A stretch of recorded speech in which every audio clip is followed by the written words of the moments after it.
Our guest today is Ilya Bratman, Executive Director at Hillel at Baruch College, a public college in the center of New York City. Ilya immigrated from Moscow, Russia to the United States in 1992. After graduating from the University of Pittsburgh in 1999, he enlisted the United States Army. He served more than 4 years on active duty and another 4 years in the reserves, including deployments to Korea, Germany, and Iraq. After returning from a tour of duty in Iraq in 2004, Ilya received a master's degree in Applied Linguistics and Education from the University of Pittsburgh in 2006 and moved to New York. Beginning in 2008, Ilya worked in several roles in the Jewish community before becoming the executive director at the Hillel at Baruch College in 2013. Ilya Bratman, welcome to Next Steps Forward. Hi, Chris. Thank you so much for having me.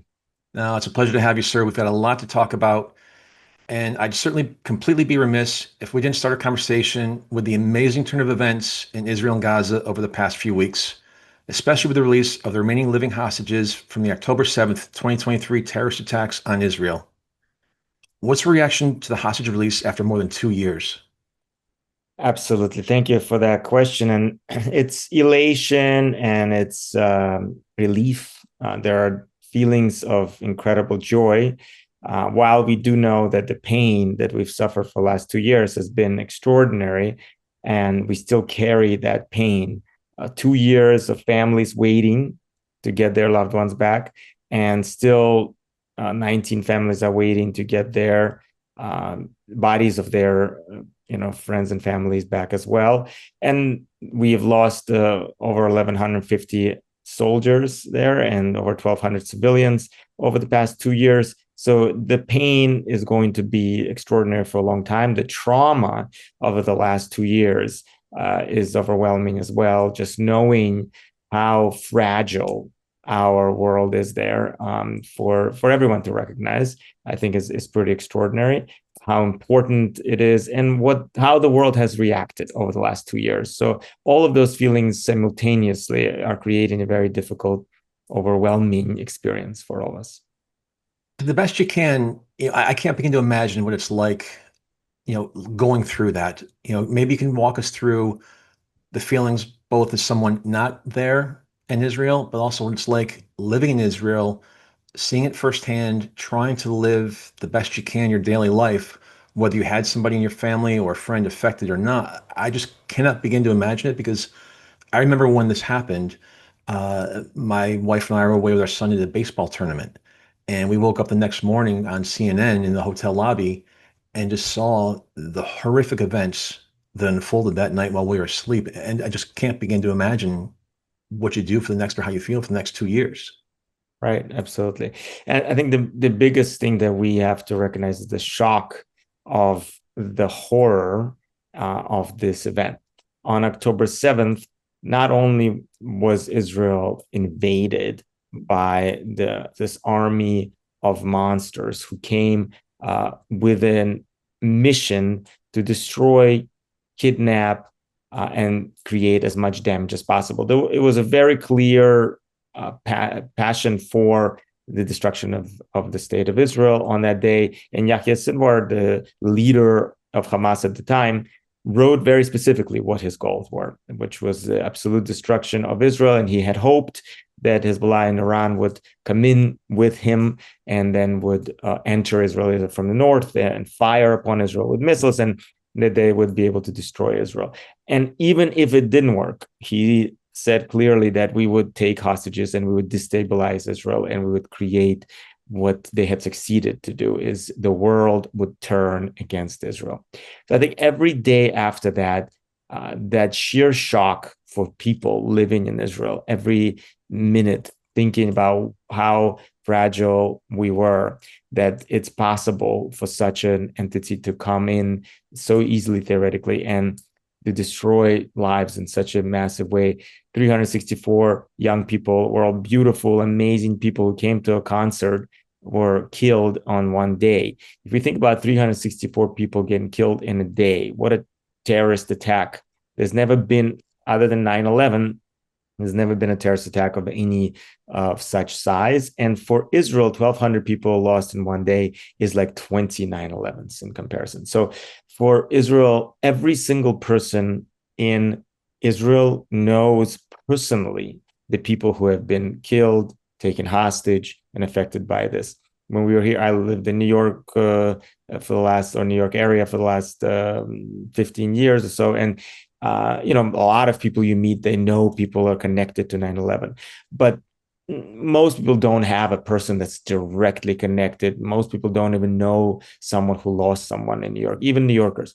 In Israel, every single person is connected directly to a person who was killed, massacred, kidnapped, raped by these monsters. And when there were these extraordinary funerals, you would have 30,000 people coming to commemorate, people to cry, to mourn together. The country was united for a bit, and it still is, but it definitely was difficult to overcome 2 years of pain.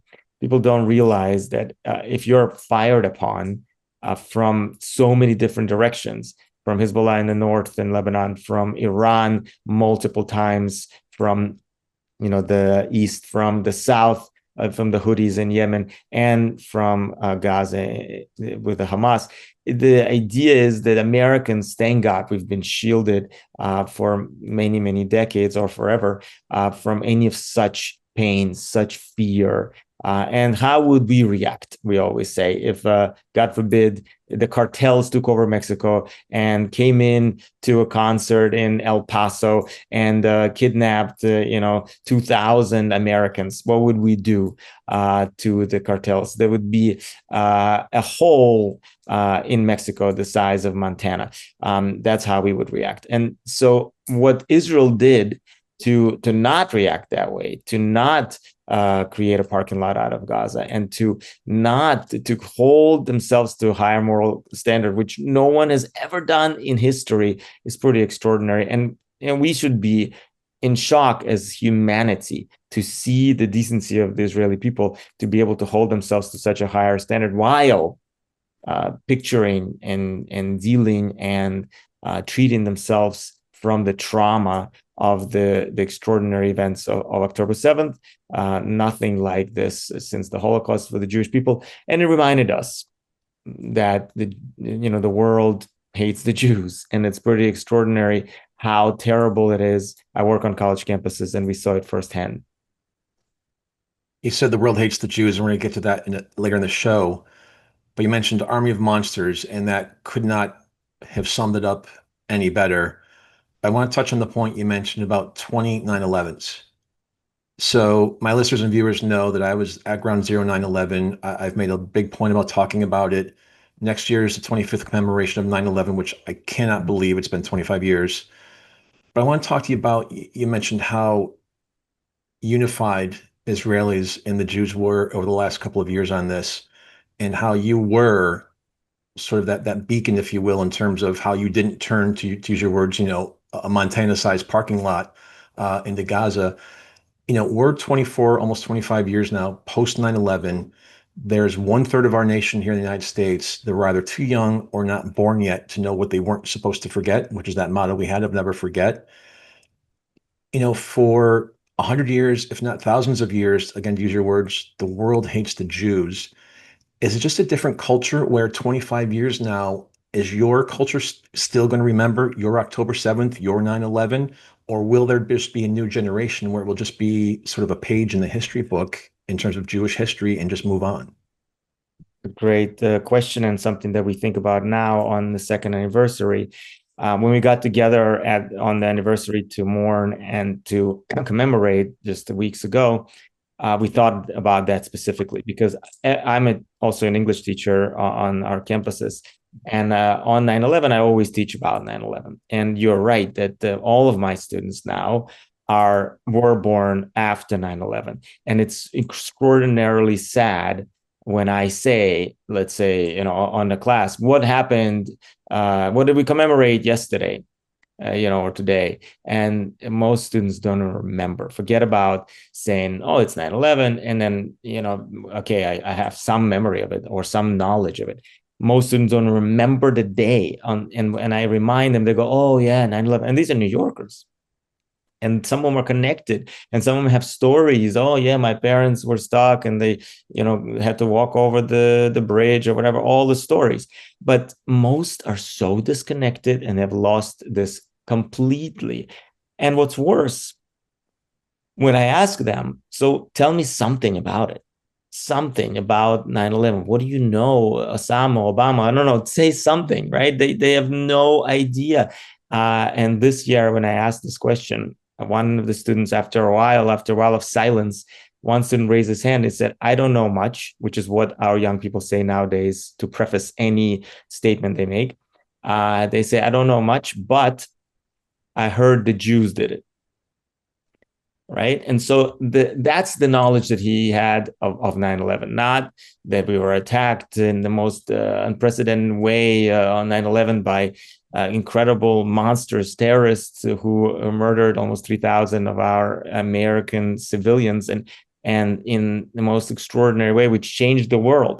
That's not what they know. They know maybe the Jews did it. And so I think what we are super afraid of for October 7th in America and in these like other places across the world is, yes, that we would forget, that it would be dimmed, our memory, our knowledge, our commemoration, our mourning, and that would be disastrous. In Israel, it will not be.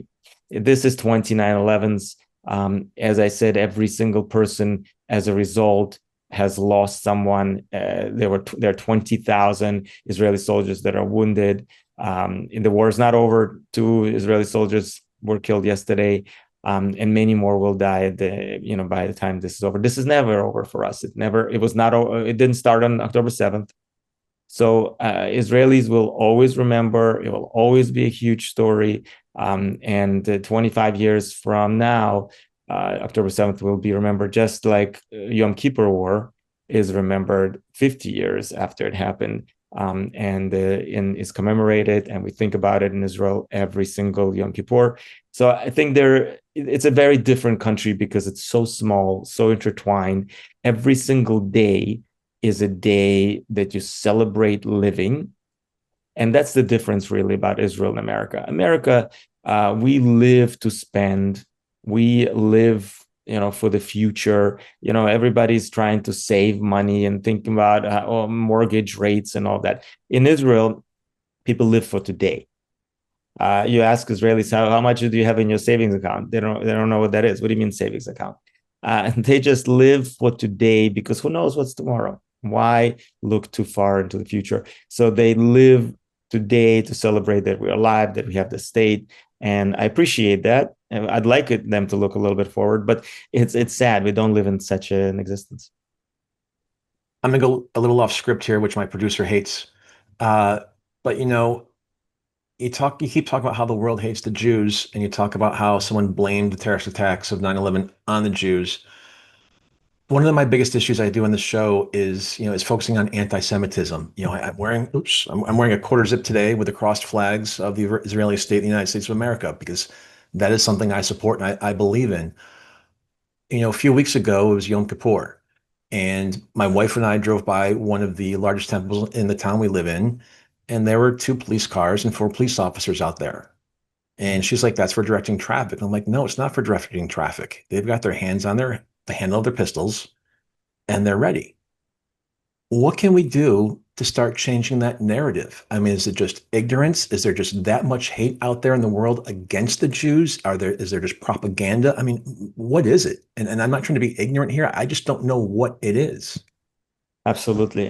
And this Yom Kippur, when you drove by in England, there was a terrorist attack against the Jews at a synagogue, and 2 Jews were murdered that day. And it was only because it was England, the man came in with knives, and instead of an AR-15, if this is in America, many more Jews died, like it happened in Pittsburgh in 2018. I think we recognize, yes, that people hate the Jews. In my classes, I teach English at CUNY, City University of New York, where it's the most diverse population of most immigrant first-generation students probably in America. And the students, what is the purpose of hating the Jews? If you're 18 years old and you came from Colombia or from some other place, or your parents are from some place. Why? Because it's part of the feed. We always think about what do we live by, or how do we taught today, right? Where do you get your news? I ask my students. They always say Instagram. It's not about New York Times or anything else. Even if New York Times is biased itself, they say, oh, New York Times, can't read that. That's biased. And I say, oh, that's biased. But Instagram is real. And they say, yes, Instagram is real. It's people on the ground. They're telling you what's going on. So I say, oh, so you believe that guy who's just standing somewhere, maybe, who knows where they are, right? And who's telling you that's what it is, and you believe, yes. And that's the scary part where we are. I think we have gotten to a place of a rotten society where we believe the most unbelievable things, and we fall into a trap. We often fall into a trap. These young people are in what we call rabbit hole, and it goes much deeper than we can think about. And everywhere you think about it's all about the Jews. Somehow it comes back down to the Jews. I asked the students every semester. I ask the students, why do people hate the Jews? And I make them write a little essay, right? And they're non-Jewish students. And I say, not you, people. Okay. And now I've been doing this since 2018. I started doing it right after the Pittsburgh terrorist attack at Tree of Life Synagogue.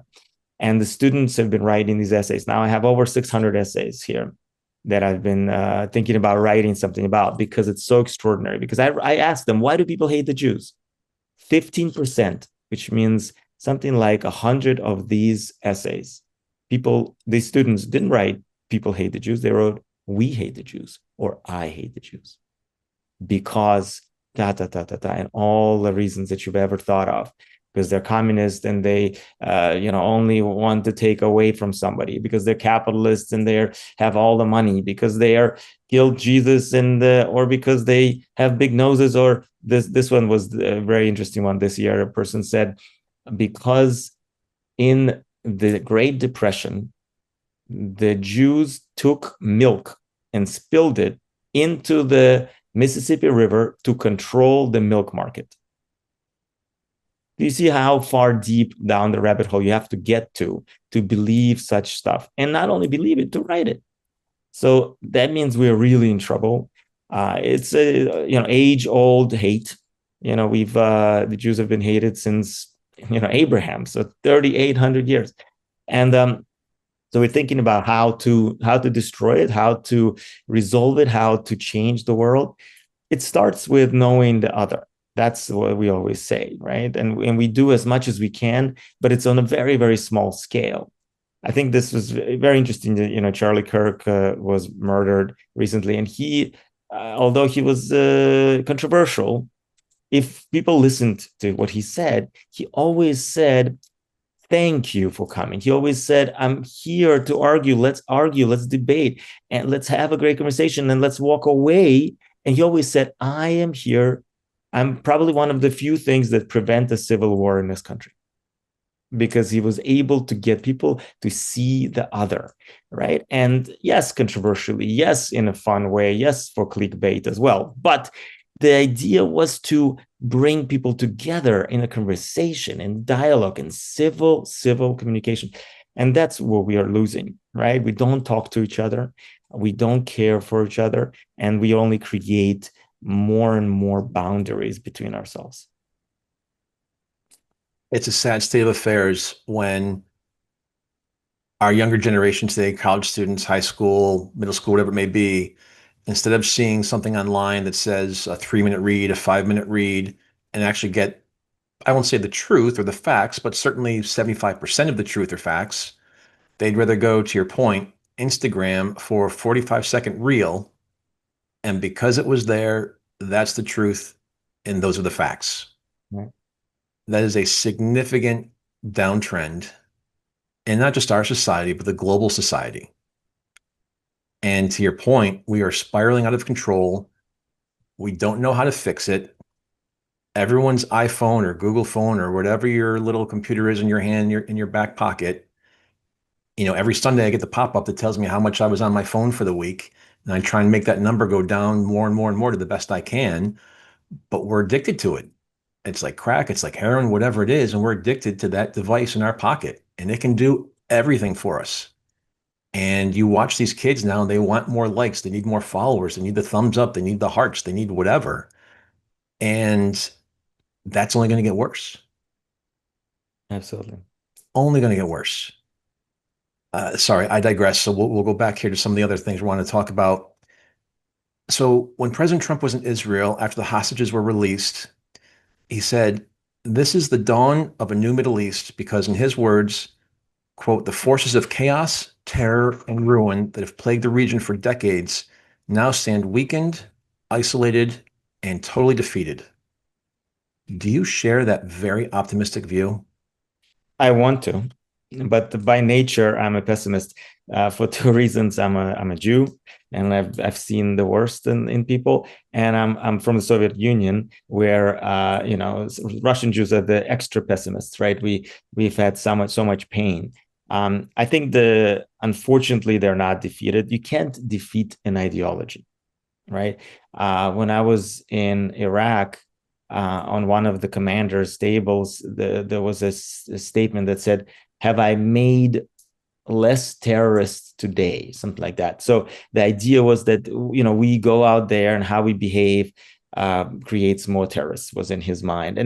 And I think the idea is that this ideology is undefeatable. This has been embedded in such a massive way for so long in these young people's lives, and you can see it in their hearts. And when if one goes to West Bank or anywhere really, and many other places, even in Israel, in proper, with you go to Arab villages and you ask them, often they say the only solution is to have a one state solution without Israel, and that's why I don't know if it's defeatable. We brought them to a much more diminished state. I do believe Hezbollah is diminished, and what happened in Syria is extraordinary. I think we have really weakened Iran, and of course Hamas. But I think Israel has been living in this world, and we always say it's when Netanyahu was here, and I wish he said that more clearly to Congress. We are fighting your war. Israel is fighting the war for the United States, for the West. Okay. And that's the key. We must recognize what Israel is doing. Israel is fighting the war against the West. These people are saying death to America, the greater Satan, and then death to the little Satan, which is Israel. So they are not hiding their hate for the West. And they always say, we start with Israel, we destroy Israel, and they will destroy the West. And they're very, very successful in France and in England. They always say, you know what, the second language in France is going to be soon? French. And because it's so overwhelming there, right? And people have lost the sense of strength and bravery and courage to say to ourselves, wait a second, there's a problem. And we need to stop it before we kneel and submit. And that's what they have wanted us to do. We could talk and spend our entire time together about the Middle East. Like you said, we've got thousands of years of history. But let's talk about you for a few minutes. You have such an interesting personal story. What led your family to the United States in 1992? So we came with a million other folks at that time. I heard about this amazing meeting in 1987 when American Jews got together and the Jewish community got together and said the Russians are coming, like in the movies, and they said they're coming. The gates have been opened. The Reagan at the time was screaming, let my people go, and the Jews were let out in massive numbers, and 1 million Jews came to Israel and 1 million Jews came to America. We ended up being those 1 million Jews that came here. I was 15 years old, and we came with my whole family as refugees for that extraordinary dream, right? The idea of being free is something that Americans can't even imagine what that means. And that's why this election in New York is so extraordinary, because their idea of freedom is so warped, and that this new thinking of socialism and how it could be better. It's such a flawed and warped idea of freedom, while we in real socialism, communism, we thought about freedom every day, and I remember very clearly going to bazaars and to markets to try to score some jeans or some American gum, and people thought, oh, America you probably hated America. We loved America. We were all we thought about was America. It's in America, people maybe like Russia was the evil. In Russia, America was the everything, the moon and the stars. And so we were so excited to come here for that freedom. We were Jews on paper. We didn't practice anything. We didn't know anything about Judaism, but we were Jews because they told us we were, and we were Jews because they made sure we knew by the different policies in place. I remember very clearly, probably from age 7, getting beat up almost on a daily basis for being a Jew until I was 15, and until I started, watching Jean-Claude Van Damme movies and started fighting back. But it's it's pretty extraordinary. I'm very lucky. I think about America every day, how lucky I am to live in this great nation where I truly can be free, can be an extraordinary, and can achieve so many amazing things. And I'm every day frightened for the powers of insanity who are trying to destroy what America could be. Up to that point when you moved here, how'd your upbringing, your family experiences, and that move to the United States shape your Jewish identity and your worldview? Absolutely. And Russian Jews have a very deep connection to their identity, because for so long we were told you are a Jew and therefore you're less or you're worse, right? And that was done for so long, for generations. And in some way, we have to I always think that somebody should write a book. Thank you, Mr. Stalin, because he kept our identity. There was a moment where maybe in the 20s or 30s, they could have said, okay, Jews, you know what? You're no longer, if you don't want to be Jewish, you'll be Russian, you'll be Ukrainian, or you'll be Uzbek, wherever you're from. Instead, they said, no, you live in Uzbekistan or Latvia, whatever, you're going to be a Jew. So in my passport, I still have my passport, it still says Jew in it, right? Instead of, I was born in Moscow, but it says Jew. And my parents, it said Jew, and they only knew Russia. They never, practiced any Judaism.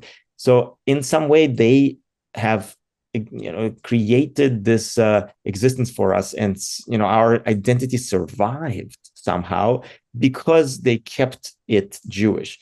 And when I was probably 8 or 9 years old, I remember in class, it was such a great realization. I was in a math class in school, and the teacher walked out, and we all ran up to her journal where she put in grades, and we saw all the names, and we wanted to sneak in a few, A's, and we saw all of our names. And the second column after all our names, it said Rus, Ukr, right? Russian, Ukrainian, and Hebrew, right? 6 times. There were 6 Jews in the class. And we, at 8 years old, recognized, wait a second, even though we do nothing different, we are exactly the same as every other kid in this class. We're not Russian, we're not Ukrainian, we're Jews. And the first thing that identifies us to that teacher was that we were a Jew. And she graded, and she felt, and she looked at us in that way. 8-year-olds. So the idea was embedded for us. So when we came here, I was so lucky to recognize that in many ways, for many Russian Jews, though, once they came here, they were like, the burden of being Jewish could be finally lifted. And many of them have went away and became, Americans, meaning, without tradition, in, just chilling and existing here and are in loving the American tradition, football and Thanksgiving and shopping, right? But I embraced Judaism in many different ways. I recognize how incredible it is and our connection to the state of Israel. And since then, I've been dedicated to doing that for the rest of students and the Jewish community as much as I can. You joined the U.S. Army after graduation from college. What motivated you to make that decision? Right. It's very surprising too. After college, I enlisted because I didn't know you could be an officer. You know how there's always that story, the recruiter screwed me. There's that story always. Everybody has that story. They didn't tell me I could have been an officer. So I enlisted. So I was just a private like everybody else. And but I appreciated it because I got to really be on the ground and do the hardship. I really needed that hardship to become a man. I joined in the same way for why most Americans join the military, to escape their current reality. Americans, I probably met 5 patriots while I was in America, who in the U.S. military, meaning they were like, I joined because my daddy was in, my grandpa was in, and I served. Very rarely would you meet somebody like that. Most people were like, I have kids and I need to pay insurance. I was in trouble and the cops were going to get me, or I was going nowhere, or I need money for college, or it wasn't. People were not were escaping their reality. And I graduated with a film degree, which doesn't get you a job, I found out. And I was looking for something to do and to grow. And I thought, if I have to tell some stories, I got to live a life. And I was lucky, I joined in 2000, end of 99. Life was great in America. I think we balanced the budget for the last time in American history. We had no wars. There were no wars for a tiny second. There were no wars anywhere. And so I wasn't joining to fight anywhere or out of any patriotism. I joined to have something to do, to have an experience, to get away from where I was. And in some way I did. And of course, everything changed because then 9/11 happened while I was in the military. And I got to go to Iraq and got to see it firsthand with through the invasion of Iraq. And it was very difficult and different experience, but I treasure it every day. In some way, military, most military folks that you'll meet will say, oh my God, it's 95% BS, 95% difficult, 95% hardship, but 5% extraordinary joy, meaningfulness, purpose, and mission. And that 5% is so extraordinary that I miss the army every day and I want to go back. It's like that kind of feeling. What did you learn about yourself during your tour in Iraq? 2 things. One, I learned that I'm a Jew. I found my Jewishness in Iraq. I found, we always say, why were our greatest heroes shepherds, right? Moses, David, Jesus, these were shepherds. These were people who spent time in the desert, walking with sheep. And why were they so extraordinary? Because they had time to think. And I had a lot of time to think in the desert. No, there was no phones, no computers, no internet. I wrote, I read, I thought, and I learned, and that was extraordinary. I was very lucky to spend that moment in my life and that time looking out into nothingness and really learning about myself, who I am, why I'm here. And that was really extraordinary, therapeutic. It was something that really built me into who I am. I found my Jewishness there, found who I am, because anytime you are close, we say there's no God, there's no atheists in the foxhole, right? They say. So everybody was very religious in the army. When we were back in Germany or back in, in Korea where I served, people, the people went to church, maybe. But here in Iraq, everybody was so religious. We were, every chance you got, you could talk to every chaplain and you got very close to God because we were lonely and we were frightened. And the things happened and people died and you saw, horrors of war. And that really makes you very religious. And so, a lot of us found God, and I kept with God. That was the good, a lot of folks, you find God in the foxhole and then you leave the foxhole and God leaves with you, stays in the foxhole, right? But I very much hoped that my American comrades would have also kept God with them, and he stayed with me very much. And also, the second thing I found is I'm very resilient. Human beings are very resilient. We can handle a lot of hardship.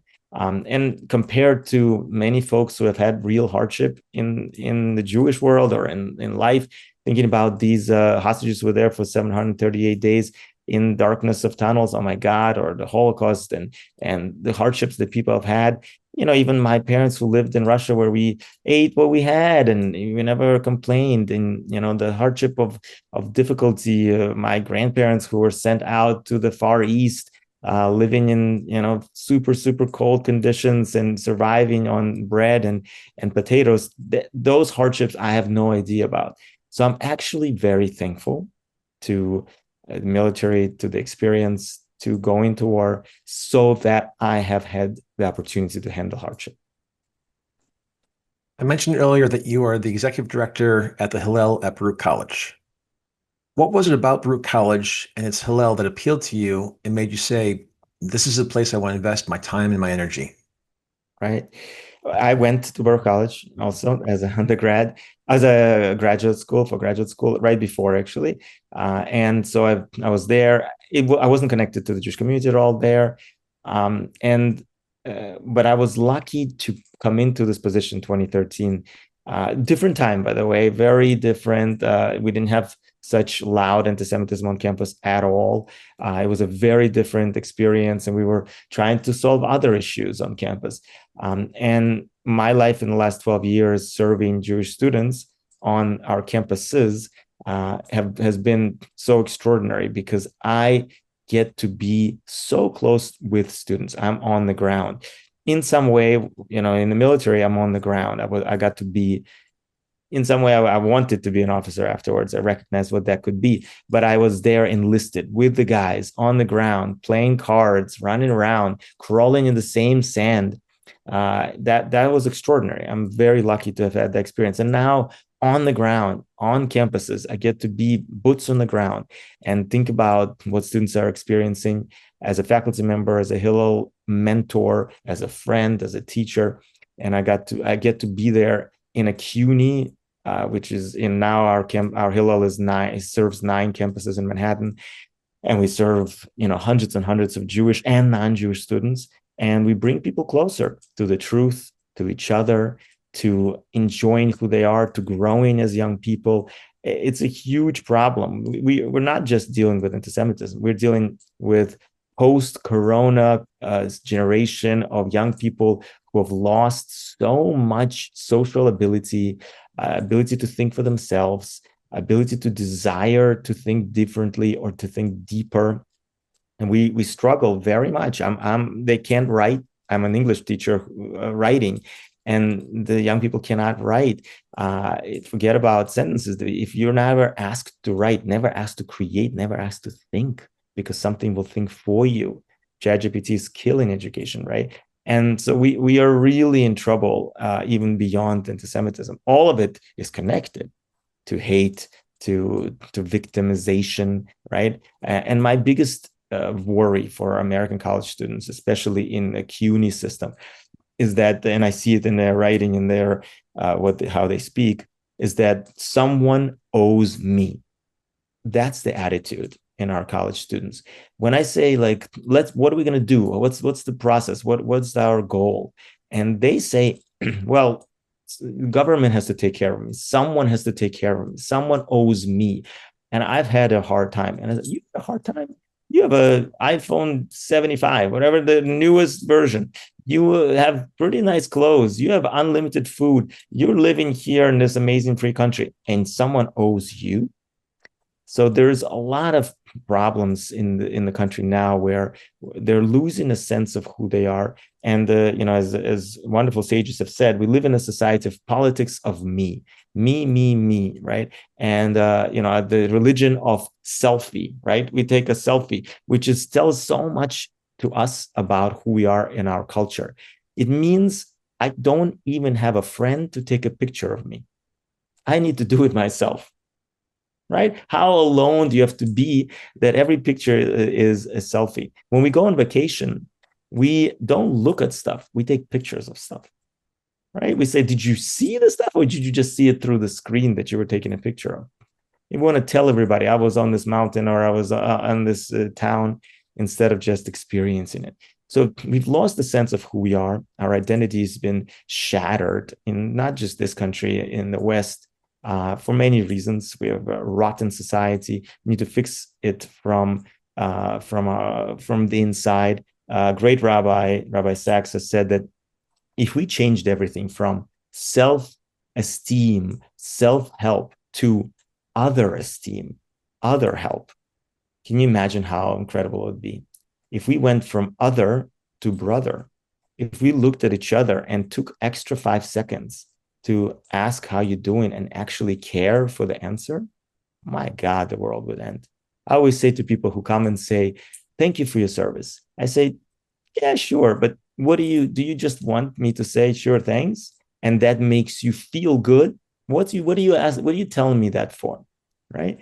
Instead, come to a veteran and say, how you doing? How was your day? What's going on? Can you tell me about your service? What was it like? Where'd you go? What'd you do? Oh my God, every veteran would love to tell that story. Instead, we say, thank you for your service because it's for us, not for them. They don't need the thank you. That does not help a veteran ever. But if we cared enough to spend 10 seconds with that veteran, we'd change the world. How do we get more people like you in this world? I'm not that great. That's the other thing, right? Definitely. But you drill things down that people make so hostile, so toxic, so angry, and this may not come out the right way, but into such simple, bite-size, manageable phrases that everybody can do, everyone can understand. It's very simple. It's not hard. And to your point, can make the world one step at a time a much better place. You're absolutely right. And that's what we must do, what you're doing, talking to people and getting the message across, what Charlie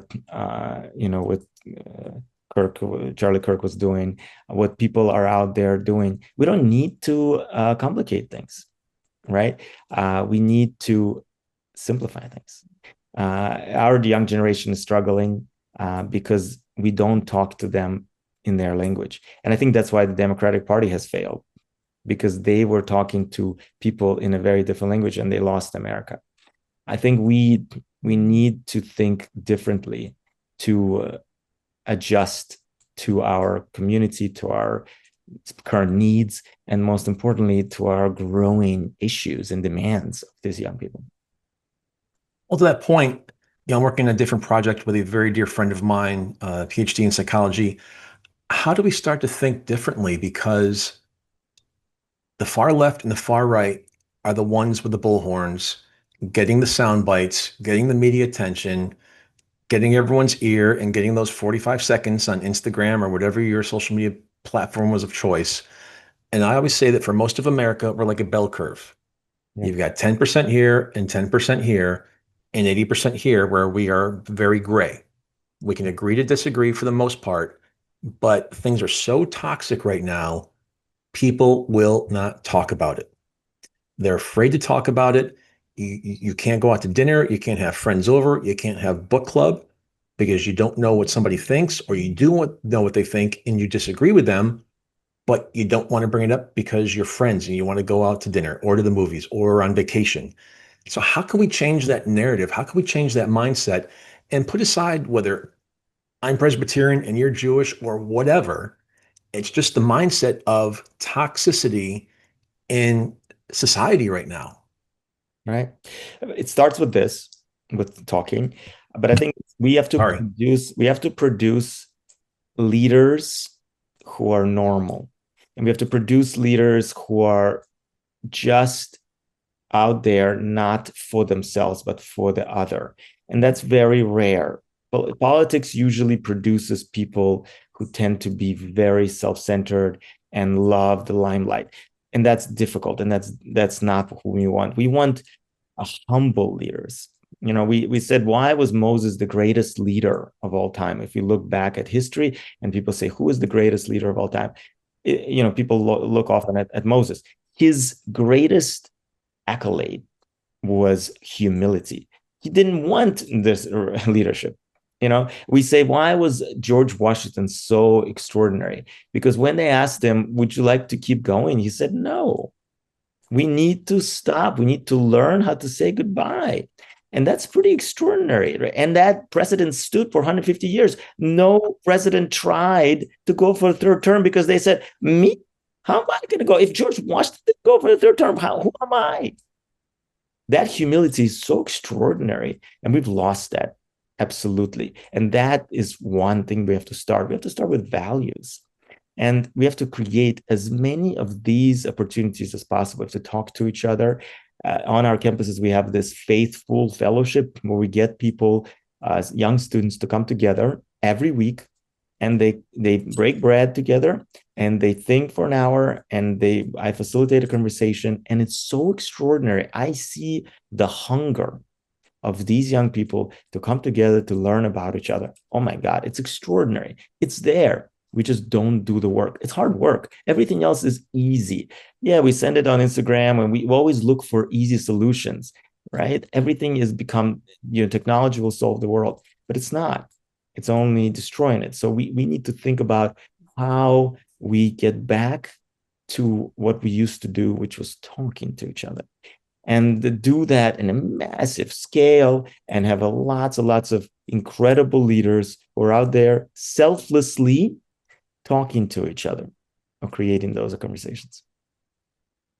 But to that point again, it's a massive scale that we need to have done. However, we've got to start somewhere. I wrote some things down here. You mentioned humble leaders, and we have to start with values. Again, going back to George Washington, I'm not going to go back to Moses because that was way before my time. But, he didn't run for a third term. Some on the left, they keep saying that, well, Trump's going to try and run for a third term. And my argument is, if Congress can't pass a budget, there's no way that they're going to be able to ratify the Constitution in 2.5 years for that amendment. But, I ran for Congress and didn't get past I didn't primary, but I'm glad I didn't, because it is a blood sport. And when our Congress was first started, it was farmers, it was neighbors, it was postal workers, it was doctors, it was lawyers, it was everybody. And they did it for their neighborhood, for their friends, for their neighbors, for the country. Now it's a profession. Right. And you mentioned humble leaders. There's a running joke there that every congressman wakes up in the morning, they comb their hair, and when they look in the mirror and they see the next senator. And every senator or governor, when they get up and they brush their teeth and they comb their hair, they see the next president. And so that's what it's become. And we've got to get back to that humble, you're doing it for your country, for your family, for your neighbors, not for yourself, not for your ego. And it needs to be, someone's going to hit the reset button here on this. And someone needs to readdress, what are the values now? What is in your book of worship? What's in there? What are you made of? What's in your soul? What's in your heart? And there needs to be some real soul searching here, not as a country, but as a society, because we are burning this place down, whether we realize it or not.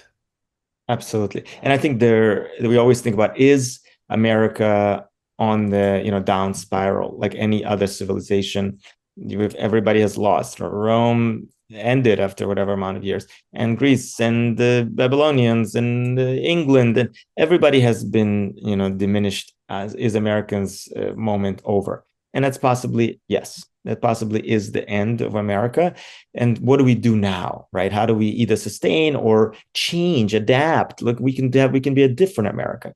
And it's possible. We're very lucky in America. America has been untouched, right? We live. Who's going to be against us? Mexico, Canada. No one is. Nobody's going to touch us, and we've never been touched. 9/11, Pearl Harbor. That's it, right? And so we need to think about what that means. How lucky we've been to not be aggressively touched by others, but we've been touched by ourselves, by destroying ourselves into this incredible place where we're at. So yes, selflessness, yes, reluctant, humble leadership, yes, different values. And I think God, we need to bring God back into our midst. Much more people need to return to those values of faith and faithfulness, loyalty and tradition and duty. Those things really bring people together. Selfless service. Being in the military was so extraordinary because we served, and that was extraordinary gift that I was given. Not I didn't give it. I was given by the United States, that I had the opportunity to serve. And I'm lucky that they gave me this gift to be able to serve. If we had that mentality, give me a gift of service. Every time you do something, you say, oh my God, thank you for allowing me to help you. That's extraordinary. That's a different way to think about life. So I think we need to spend time changing the way we think, and it takes one person at a time. It's maybe not possible, but if I changed enough people in my life to think in that direction, I think we would be extraordinary. We've got about 2 minutes left here, but I want to go back to one thing you said when you started that comment. I believe the average age of a democracy is about 236 years. In 2026, the United States of America turns 250. Right. So I think you just called it. Ilya Bratman, it has been an unbelievable honor and privilege to have you on this show. I absolutely want to have you back for this and some other work to do, because unfortunately, my friend, there's a lot of work to do. 100%. Thank you. Thank you for having me. It was great talking to you. Absolutely. No, it was a great conversation. I really enjoyed it. Thanks to our listeners and viewers for the show. I'm Chris Meek. We're out of time. We'll see you next week, same time, same place. Until then, stay safe and keep taking your next steps forward.